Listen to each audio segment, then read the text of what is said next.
I am CA Satish Jalan, and this is your podcast for CA Final SCMP subject. When I teach, I believe that students should not just learn or focus on the concepts. They must be able to relate the concepts with the surroundings that they are living in. My objective of teaching is not just to bring good marks in the exams of students, but also to add some real life values in the life of the students so that they are able to live a happy life post their qualification of CA as well. This is what I am revered for by most of my students. In this podcast, we are going to talk about the concepts that you need to know and remember continuously before going to your main exam. Okay, students, we are doing now learning curve theory chapter with you. So applicability of learning curve is the first point. Applicability is, you have to remember that it is applicable only where human efforts are involved, and it is not applicable for automated operations where machines or highly experienced people are working. So highly experienced people cannot learn. Learning can apply only where human efforts are applicable. So secondly, the workers who are about to learn, they should be able to repeat the job. They should have same job to be done again. If they are casual workers, learning will not apply to them because casual workers are not allowed to repeat the job. Learning again applies usually to labor related costs, but in some instance it can also apply to material related cost if workers are not yet efficient to tackle the materials required for production. So this was all about applicability. Applicability related case study questions or theory questions have come in exam before, so we have done that type of question in starting of the chapter. So learning curve theory is all about prediction of time if same work is allowed to be done by the same labor force again and again. अगर एक labour force ने एक काम को वापस से किया, वापस से मतलब पहली बार नया था और दूसरी बार फिर से किया, तो वो काम को वो सीख जाता है. The worker learns that job. So जब वो सीखता है तो ऑब्वियसली उसका फ्यूचर में वो काम करने का टाइम कम हो जाता है. तो ये लर्निंग कर्व थ्योरी कह रहा है कि आप जब एक वर्कर से दोबारा वो काम कराएंगे तो आपका फ्यूचर का टाइम प्रेडिक्टेबल है, और अगर आपके पास उसका लर्निंग रेट का कैलकुलेशन है तो आप उसका फ्यूचर काम का टाइम निकाल सकते हो, एज वेल एज उस टाइम से आप फ्यूचर का कॉस्ट भी निकाल सकते हो. सो फ्यूचर टाइम और फ्यूचर कॉस्ट निकालने के लिए लर्निंग कर्व थ्योरी का इस्तेमाल किया जाता है. सो पहला पॉइंट आता है इसके अंदर फिर प्रेडिक्शन करने के लिए लर्निंग रेट चाहिए हमें. Now what will be the learning rate? Learning rate is basically a ratio of, ध्यान से सुने, एवरेज टाइम पर यूनिट, और इट कैन बी पर lot, average time per unit और एवरेज टाइम पर lot for 2n units. Okay, for 2n units divided by average time per unit for first n units. जैसे पहली बार अगर worker ने हमारा एक यूनिट बनाया तो उस एक यूनिट का टाइम आपको लेना है, से वो 100 घंटे था. नाउ वही वर्कर हमारा जब दूसरा यूनिट बनाया तो सिंस वो सीखा होगा तो उसका टाइम कम लगा, और कम लगा तो आपने फर्स्ट और सेकंड का जब एवरेज निकाला तो वो एवरेज अज्यूम करते 90 आवर्स पर यूनिट आया. So average of first two unit is 90 and average of first unit is basically 100. So if you take a ratio of both 90 and 100, what you get is the learning rate. Learning rate is 90 by 100, 90%. Okay, so learning curve theory says if this learning rate is known, we can predict the time of future. So predicting time of future means, now अभी एक unit का time हमें मिला, वो हम time sheet बना के निकाल ली, और फर्स्ट 2 यूनिट्स का टाइम हमें मिला जो हम एवरेज करके निकाल लिए. फर्स्ट 2 यूनिट्स का टाइम हमें मिला जो हम एवरेज करके निकाल लिए. ओके, सो 90 था वो. अगर ये दो आपको मालूम है लर्निंग रेट आ गया and assume that this learning rate is constant, then you can predict the time of future units. But future units का टाइम कैसे प्रेडिक्ट होगा? 1 के बाद 2 हुआ, 2 के बाद अब 4 होगा. मतलब आप अब एवरेज ऑफ फर्स्ट 4 पता कर सकते हैं and that will be previous वाला एवरेज विच वाज 90, उसका मल्टीप्लाइड बाय लर्निंग रेट. तो 90 का multiply by learning rate is 90% which is 81. So what is 81? 81 is the average of first 4. It's not the time of fourth unit, it is the average of first 4. चारों का time का total divided by 4 units. तो average of first 4 आप predict कर पाए. क्या क्या predict कर पाए एक बार फिर से सोचें. आपके पास पहला टाइम था 100, दूसरा का टाइम कितना था वो मैंने नहीं बताया. पहला दो का एवरेज था 90. इन दोनों का जब आपने रेशियो लिया तो लर्निंग रेट बना which is learning rate 90%. Now first 4 units यानी 2 का डबल, 1 से 2 गए, 2 से डबल गए 4. फर्स्ट 4 यूनिट्स का एवरेज आपको मिला, वो है सेकेंड वाला एवरेज जो था 90, उसका 90% मल्टीप्लाइड बाय लर्निंग रेट. तो 90 इंटू 90% केम एज 81. नाउ 4 के बाद हम 8 का प्रेडिक्ट कर सकते हैं. तो 8 का प्रेडिक्शन क्या हो रहा है? बेसिकली 8वां यूनिट का नहीं हो रहा, पहला से 8 यूनिट का एवरेज टाइम आ रहा है विच विल बी जो प्रीवियस था जैसे कि 81, उसका multiplied by learning rate. Learning rate is assume to be constant. So 81 into 90%, so 72.9 and so on. You can keep on predicting time for double of previous. You can keep on predicting time for double of previous. So 1 2 4 8 16, पहला 16 का average, पहला 32 का average, पहला 64 का average, पहला से लेके 128 का एवरेज. आप बस प्रीवियस वाला को 90% से मल्टीप्लाई करते जाइए. राइट नाउ सिंस यहाँ पे सिर्फ डबल डबल पे प्रेडिक्शन हो रहा है, now some companies asked the founders of learning curve theory who वे Wright brothers if you remember that मैं कैसे जानूँ मेरा पहला 5 यूनिट का एवरेज. तो पहला 5 यूनिट का एवरेज निकालना इस पर्टिकुलर अजम्पशन से मुमकिन नहीं था. जैसे कि 1 आ रहा था वो तो हमें टाइम शीट से मिला, 2 का हमें अपने टाइम शीट से मिला, एवरेज किया. फिर 4 का प्रेडिक्शन हुआ, 8 का हुआ, 16 का हुआ, 32 का हुआ. बट पहला 5 का चाहिए, अब कैसे करें? तो इसके लिए इसके पायनियर्स ने हमें लर्निंग कर्व इक्वेशन दिया. Learning curve equation reads like this: y is equal to a into x to the power b, जिसको मैं क्लास में k into x to the power s से भी कराता हूँ, आप रिलेट कर लीजिए. a माने होता है टाइम ऑफ फर्स्ट यूनिट और time of first lot. In my example it is 100. Then x is जिसका आपको एवरेज चाहिए. Okay, a into x to the power b मैंने बोला. Okay, so time of first is your a, जिसको आप k भी बुला सकते हो. देन x इज़ जिसका आपको एवरेज चाहिए. ओके, जिसका आपको एवरेज चाहिए दैट इज़ x, जैसे कि 5.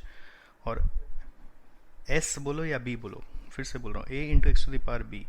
a माने k मेरे कॉपीज़ में, x माने जिसका एवरेज चाहिए, और पावर में b माने इंडेक्स, लर्निंग कर्व इंडेक्स, जिसको मैं अपने एग्जांपल्स में क्लास में s बोल के कराता हूँ. सो b के जगह आप s सोच लो, या एक ही बात है. जैसे इंस्टीट्यूट के मैट में a into x to the power b लिखा हुआ है, हम लोग क्लास में k into x to the power s किए. सो व्हाट इज़ a और k? इट्स टाइम ऑफ या first unit. What is x? जिसका एवरेज चाहिए. व्हाट इज़ s और b? It is learning curve index. How do you calculate learning curve index? It is equal to log LCR by log 2. Log LCR means log learning curve ratio divided by log 2. The value of this two should be given to you in question. Usually index value is also given. Okay, so you have an equation y is equal to a into x to the power b.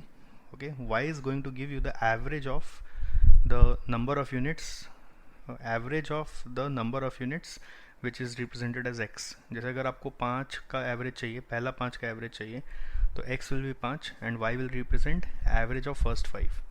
It's not the time of fifth unit, it's the average of first 5. And what is a? 100. What is x? It is 5. Okay, x is 5 and what is s? It is log learning curve ratio by log 2. So usually मैं suggest करता हूँ 80% और 90% वाला learning curve index अगर आप याद कर ले तो ज़्यादा अच्छा होता है एग्ज़ाम के लिए। 80% का लर्निंग कर्व इंडेक्स यानी एस का वैल्यू या बी का value is -0.322 and 90% learning index का वैल्यू होता है -0.1518 -0.1518। सो ये याद रखने से थोड़ा सा सम फास्ट हो जाता है। कभी कभी आपको डायरेक्ट क्वेश्चन में नहीं दिया तो आप कभी टाइम बचाने के लिए यूज़ करके निकल सकते हैं। So just put the value y is equal to 100 which is in my example into x is 5 to the power, अगर लर्निंग कर्व रेशियो 90% चल रहा है तो पावर में उसका इंडेक्स बनाया जाएगा which is log learning curve ratio by log 2, that is -0.1518. So equation is 100 into 5 to the power -0.1518. If you solve this equation, solve करने के लिए दो तरीका है। एक तो डर्टी पावर से आप 5 to the power -0.1518 सॉल्व कर सकते हो कैलकुलेटर में 12 बार रूट वाला सिस्टम से, और दूसरा तरीका है लॉग एंटी लॉग लेके, अगर क्वेश्चन में लॉग एंटी लॉग का वैल्यू दिया हो तो। तीसरा तरीका है कि क्वेश्चन में हो सकता है सबका वैल्यूज़ दिया हुआ ही हो तो आपका y का एक वैल्यू आएगा that will represent average of first 5। Okay, so अगर कभी डबल कर करके काम नहीं हो रहा है 1 2 4 8 16 32 से आपका रिक्वायर्ड सम सॉल्व नहीं हो रहा है, तब आप लर्निंग कर्व इक्वेशन में जाते हो जिससे कोई भी यूनिट का एवरेज आएगा, यानी average is always from the beginning to that unit. तो अगर आपसे पूछे पहला 21 यूनिट का एवरेज बताओ, तो पहला 21 यूनिट का एवरेज के लिए आपको इक्वेशन में जाना होगा क्योंकि 1 2 4 8 16 32 से ये नहीं आ रहा है। एक और चीज़, कभी कभी पहला यूनिट कभी नहीं बना पाता कंपनी को पहला लॉट बनाना पड़ता है। तो पहला लॉट अगर 100 का है तो लर्निंग कर्व का डबल इम्पैक्ट 100 200 400 800 1600 ऐसे चलेगा। अब कोई बोले आपको 250 का बताओ तो 250 के लिए आपको इक्वेशन का इस्तेमाल करना पड़ेगा। ठीक है, सो ये सब बेसिक आउटलुक है आपको लर्निंग कर्व इक्वेशन और कैलकुलेशन करने के लिए। जब आप इससे सम्स करते हो ओके, तो सम्स दो प्रकार के आते हैं। एक होता है जिसमें आपको बोलता है कि कंपनी ने ऑर्डर किया, मेरा वही प्रीवियस एग्जांपल में चल जाइए आप 1 2 4 8 16 32 वाला, जिसमें पहला का टाइम 100 था और लर्निंग कर्व रेशियो 90% था। तो एक क्वेश्चन हो सकता है, क्वेश्चन बोल रहा है कि कंपनी ने ऑर्डर रिसीव किया है 8 यूनिट का और आपको उस 8 यूनिट का कॉस्ट पता करना है और प्राइस पता करना है। लर्निंग कर्व थ्योरी का एक मेजर यूज़ है प्राइसिंग में काम आता है। जैसे uses of learning curve theory अगर आपसे क्वेश्चन पूछा जाए एग्जाम में तो सबसे प्राइम यूज़ है प्राइसिंग, कॉस्ट का एस्टिमेशन और प्राइसिंग।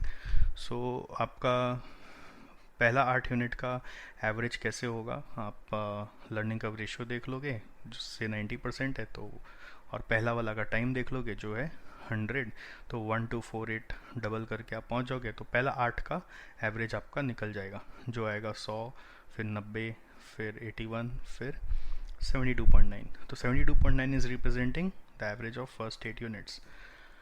अब ये 72.9 आवर्स को लेकर आप अपना पहला 8 यूनिट का कोटेशन निकाल सकते हो।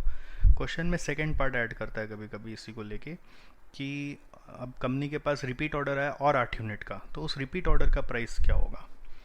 तो अब जब रिपीट ऑर्डर आते हैं तो हम लोग टोटल अभी तक 8 बना चुके और 8 का आया तो 16 हो बना लिए, तो आपको अब वही डबल का इफेक्ट से एक लेवल और आगे जाना है, 8 का 16 करेक्ट। 8 का 16 पे जब आप गए तो आपका टाइम और रिड्यूस हुआ, बट जो रिड्यूस टाइम आया वो फर्स्ट से 16 का एवरेज है। अब फर्स्ट से 16 का एवरेज यूज़ करके डायरेक्ट सेकेंड वाला पार्ट का आंसर नहीं निकालना, क्योंकि सेकेंड वाला पार्ट बोल रहा है रिपीट ऑर्डर आया 8 का, उसका अलग से प्राइस बताइए। तो रिपीट ऑर्डर माने होता है 8 के बाद और 8 का आपको टाइम एस्टिमेट करके उसका कॉस्ट एस्टिमेट करके प्राइस निकालना है। सो वो कैसे आएगा, पहला 8 का आपने सोचिए, कैलकुलेटर भी लेके आप समझ सकते हैं। पहला 8 का आपने 72.9 निकाला, ठीक है एवरेज, फिर 72.9 का 90% करिए, आप देखिए 65.61 आ रहा है करेक्ट। तो 65.61 is the average of first 16 okay. 65.61 को यूज़ करके कोटेशन मत करना सेकेंड पार्ट में।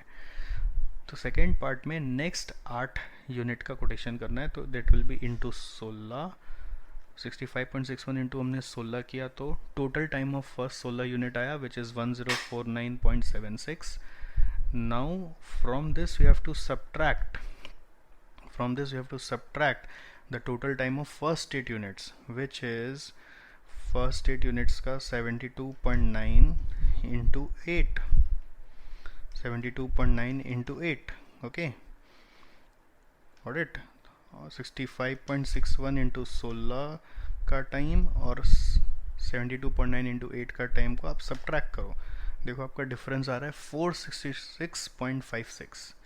ठीक है, पहला 16 का टोटल टाइम, ओके, 65.61 इंटू 16, और फिर आ रहा है नेक्स्ट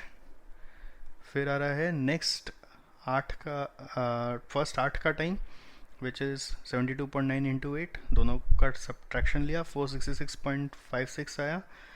ये टाइम डिनोट कर रहा है नेक्स्ट 8 यूनिट का।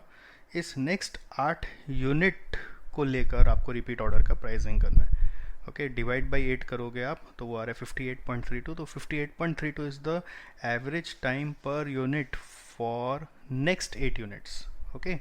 तो क्वेश्चन को सावधानी से पढ़ेंगे हम लोग कि क्वेश्चन हमसे पूरा स्टार्टिंग से लेके करंट जो प्रोडक्शन यूनिट्स है वहाँ तक का एवरेज के बेस पे कैलकुलेशन पूछ रहा है, कि क्वेश्चन हमसे वो पहला वाला लेवल पार करने के बाद नेक्स्ट लेवल जो आता है उसका डिटेल्स पर क्वेश्चन पूछ रहा है, ओके। सो ये एक बार आप वापस से सुने या सोचें, मैं एक बार आपको दूसरे वीडियो में इसका कंटिन्यूएशन बताता हूँ। हाँ जी, तो मैं आपको बता रहा था कि लर्निंग कर्व का यूज़ में आपको एक प्राइसिंग का कैलकुलेशन बोला जाता है या कॉस्ट एस्टिमेशन का कैलकुलेशन बोला जाता है, जिसमें आप पहला 8 का एवरेज लेके प्राइसिंग करते हो या फिर रिपीट ऑर्डर 8 का एवरेज लेके प्राइसिंग करते हो। अब एक और तरह का क्वेश्चन अभी आ रहा है, वो आ रहा है variance analysis with learning curve effect, जिसमें लर्निंग कर्व से जो टाइम हम प्रेडिक्ट कर रहे हैं that is taken as the standard time and then actual time will be taking given which you can take then to calculate the variance. तो अभी बात आती है कि जैसे एक सिनेरियो सोचिए, एक क्वेश्चन बोल रहा है कि एक कंपनी है जो बैचेस में बनाता है, ओके, और उसमें 32 नंबर बैच का आपको एक्चुअल दिया हुआ है, 32 नंबर बैच का आपको बैच डिटेल्स दिया हुआ है, ओके। 32th बैच, ध्यान दें किसका दिया हुआ है, 32th बैच का एक्चुअल डिटेल्स दिया हुआ है, और क्वेश्चन का स्टार्टिंग में आपको फर्स्ट बैच में क्या टाइम लगना था वो डिटेल दिया हुआ है, और बोल रहे हैं आप वेरिएंस एनालिसिस करो। तो एक्चुअल तो एज इट इज़ रहेगा, 32th बैच का आपको क्या चाहिए, स्टैंडर्ड चाहिए।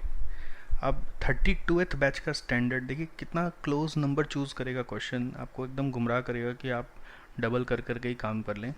देखिए फर्स्ट बैच दिया हुआ था तो आप डबल करने जाएंगे 1 2 4 8 16 32, तो आपको लगेगा 32 जो मैंने किया वही मेरा जो एवरेज दिखा रहा है वही स्टैंडर्ड होगा, but no, 32th batch is different and आप जो प्रेडिक्शन करो वो आ रहा है शुरू से लेके 32 तक का एवरेज, ओके। फर्स्ट से 32 का एवरेज पे हम बात नहीं कर रहे हैं, हम 32th बैच पे बात कर रहे हैं।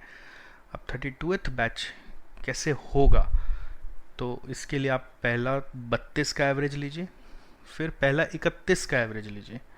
अब 32 वाला तो डबल से आ गया और 31 वाला आपको एक क्वेश्चन से निकालना पड़ेगा, y is equal to k which is the time of first batch into x will be 31 power में s यानी b बोल दीजिए, लर्निंग कर्व इंडेक्स जिसका वैल्यू आपको दिया हुआ होगा, उसको सॉल्व करके y का वैल्यू निकालिए, that will give you the average of first 31 batches. Now उस एवरेज को इंटू 31 करिए और 32 वाला जो एवरेज आया उसको इंटू 32 करिए, तो total of 32 and total of 31 आया, दोनों को सब्ट्रैक्ट करिए तो आपका टाइम ऑफ 32th बैच निकल के आएगा जो आपका स्टैंडर्ड बनेगा।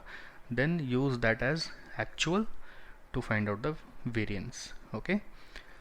नेक्स्ट लर्निंग कर्व के क्वेश्चन में एक क्वेश्चन आता है बैक कैलकुलेशन वाला, जिसमें आपको लर्निंग रेट निकालने बोला जा सकता है। ऐसा क्वेश्चन अभी प्रीवियस एग्ज़ाम में भी आया था, जिसमें क्वेश्चन आपको बता देगा कि बिकॉज ऑफ लर्निंग हमारा टाइम रिड्यूस होके स्टार्टिंग से यहाँ तक पहुँचा है, ओके।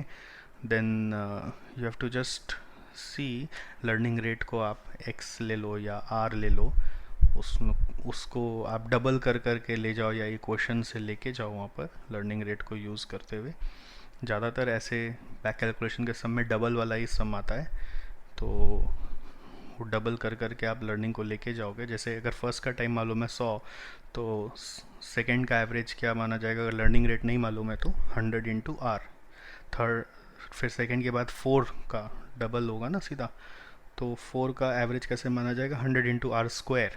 ऐसे फिर 8 पे जाओगे तो 100 into are cube.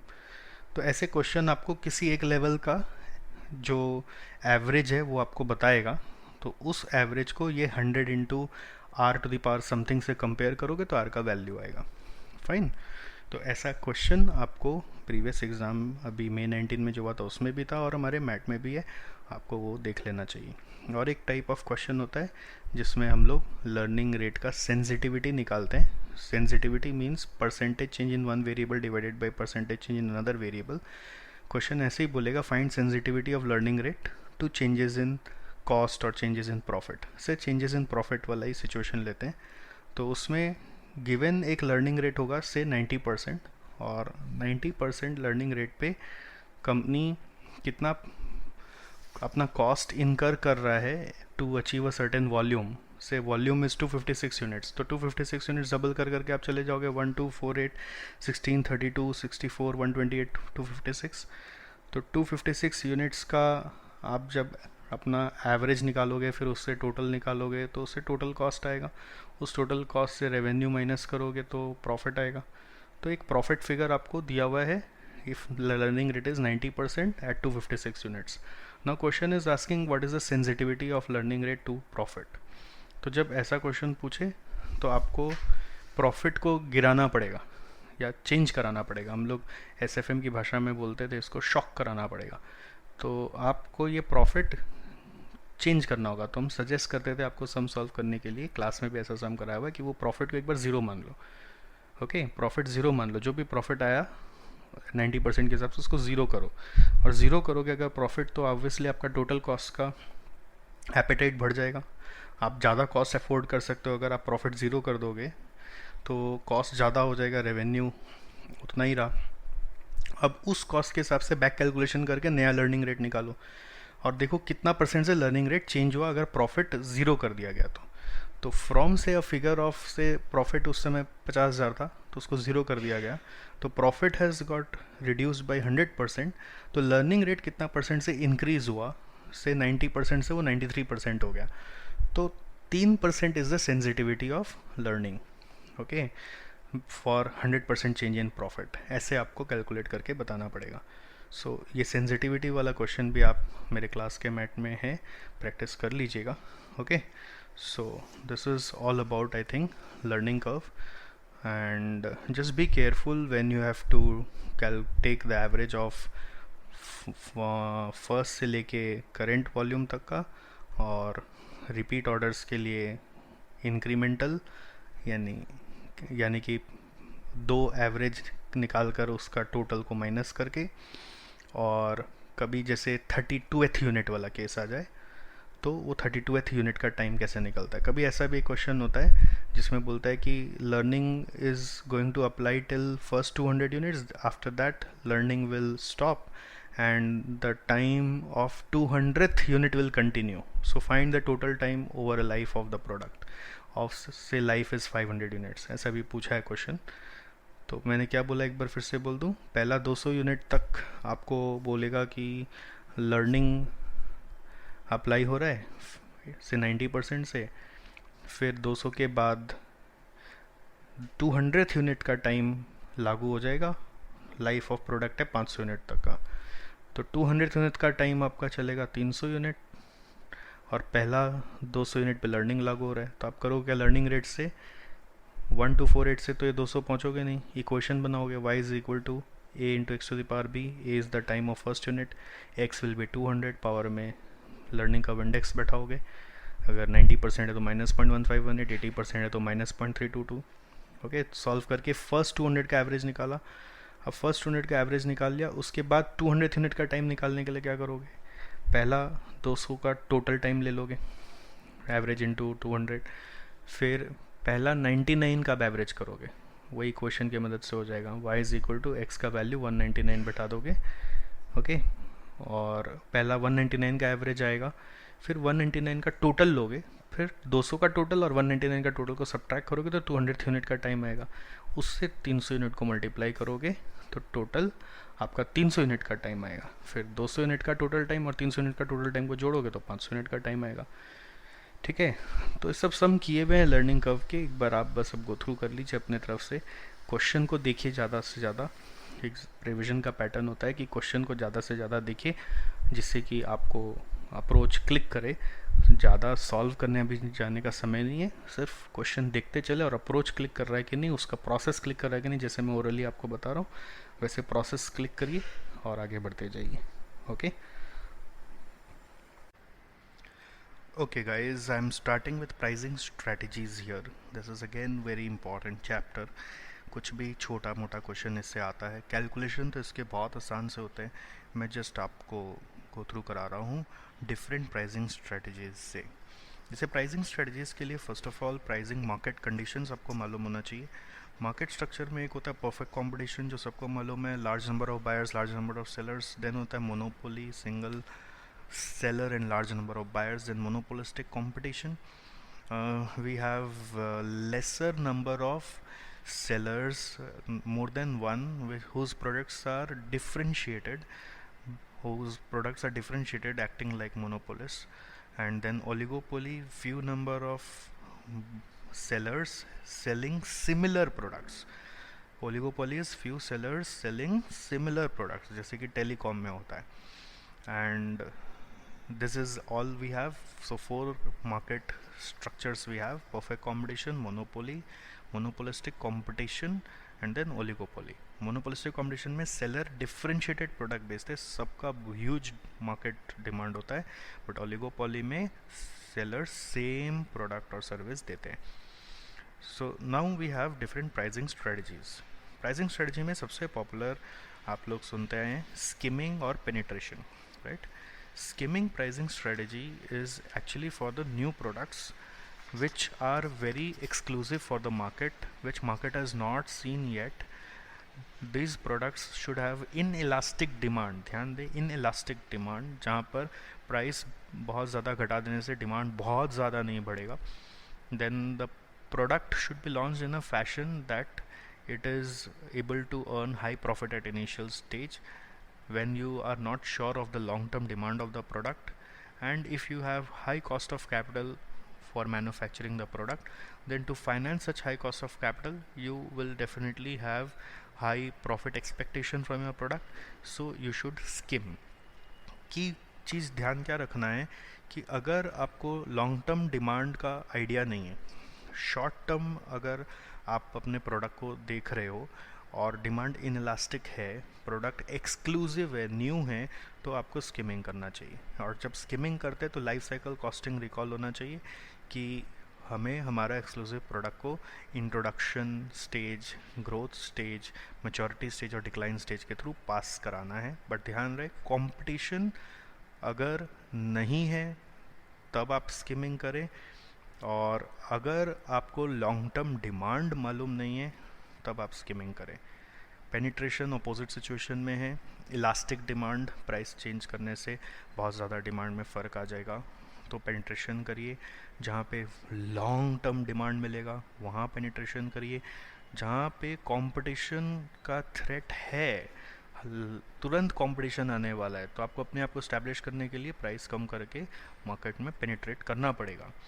Okay, but penetration is remember only an entry strategy. So always companies regularize once they gain a market share. So ध्यान रखें स्किमिंग और पेनिट्रेशन यूजुअली सिमिलर प्रोडक्ट पे करते हैं। पेनिट्रेशन स्किमिंग हम लोग एक्सक्लूसिव प्रोडक्ट पे करते हैं, पेनिट्रेशन हम लोग इलास्टिक डिमांड पे करेंगे, स्किमिंग हम लोग इन इलास्टिक डिमांड पे करेंगे।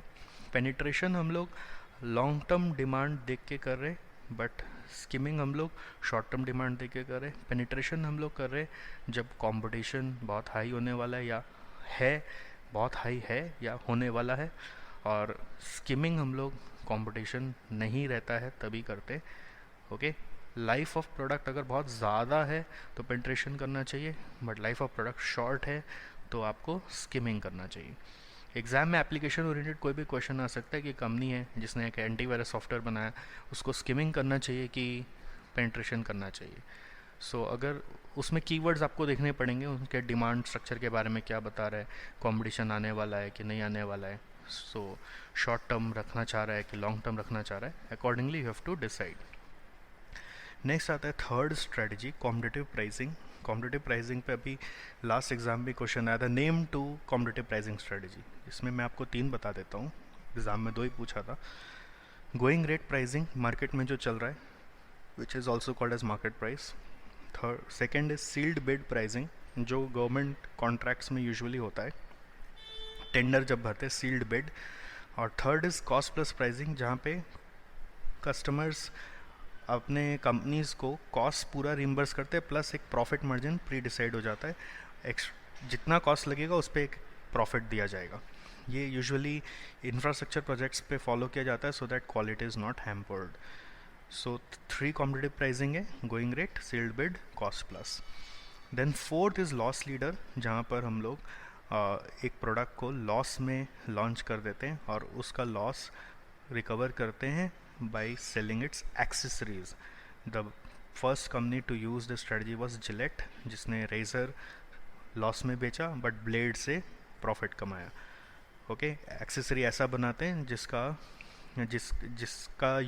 यूज़ कस्टमर्स को करना ही पड़ेगा, और दूसरा मेन प्रोडक्ट में कोई और कंपनी का एक्सेसरीज लगेगा नहीं, ऐसा कुछ मेन प्रोडक्ट भी बनाते हैं। जनरली लग्जरी कार कंपनीज भी ऐसे कार्स बेच देती है, जनरली एयर क्राफ्ट बनने वाली कंपनियां इसी तरह से एयरक्राफ्ट भी बेच देती कि एक बार मेन एयरक्राफ्ट बेच देते फिर सर्विस में कमाएंगे।